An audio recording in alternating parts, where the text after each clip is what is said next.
मंगलम भगवान वीरो मंगलम गौतम प्रभु मंगलम स्थूलिभद्राध्याय जैन धर्मोस्तु मंगलम अंगूठे अमृत वसे लब्धि तृणा भंडार श्री गुरु गौतम समरिये मनवांछित फलदातार। खेद है कि दीर्घ पणिधर रूपी नाल पर पृथ्वी रूपी कमल है, पर्वत रूपी केसराय और दिशा रूपी बड़े बड़े पत्र हैं। उस कमल पर बैठकर काल रूपी भ्रमर सतत जीव रूपी मकरंद का पान कर रहा है।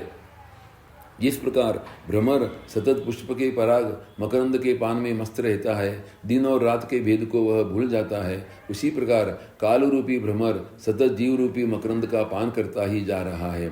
इसमें कब अपना क्रम आ जाएगा कुछ भी पता नहीं है। आए दिन अखबारों में अनेक व्यक्तियों की मृत्यु के समाचार पढ़ते हैं, सुनते हैं, फिर भी हम अपने आप को मृत्यु से सुरक्षित ही समझते हैं। मृत्यु के संदर्भ में हमने दो सुरक्षा शस्त्र खड़े कर लिए हैं।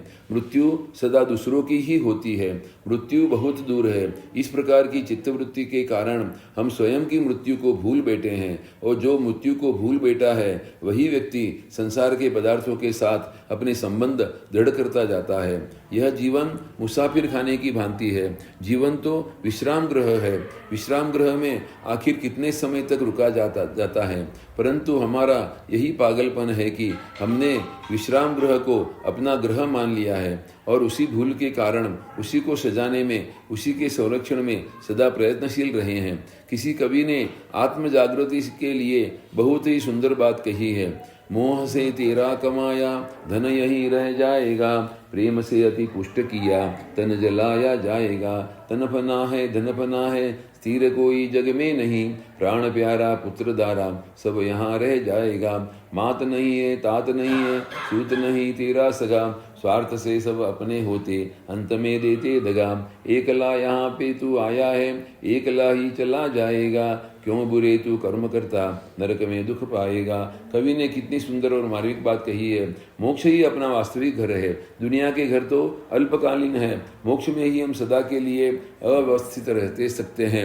जिस प्रकार सरकारी नौकरी करने वाला कर्मचारी एक स्थान में स्थायी नहीं होता है, उसका ट्रांसफर होता ही रहता है, उसी प्रकार कर्म की नौकरी करने वाला संसारी जीव भी एक स्थान में हमेशा के लिए स्थायी नहीं रह सकता। एक भव से दूसरे भव में, एक शरीर से दूसरे शरीर में उसका ट्रांसफर होता रहता है।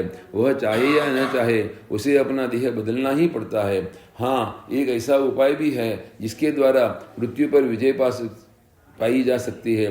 गज सुकुमार महामुनि ने अंतिम मृत्यु के द्वारा मृत्यु को मार डाला था। खंदक मुनि, मेतारज मुनि, दृढ़पहारी, प्रभु महावीर आदि ने समत्व योग की साधना द्वारा मृत्यु पर विजय प्राप्त कर ली थी।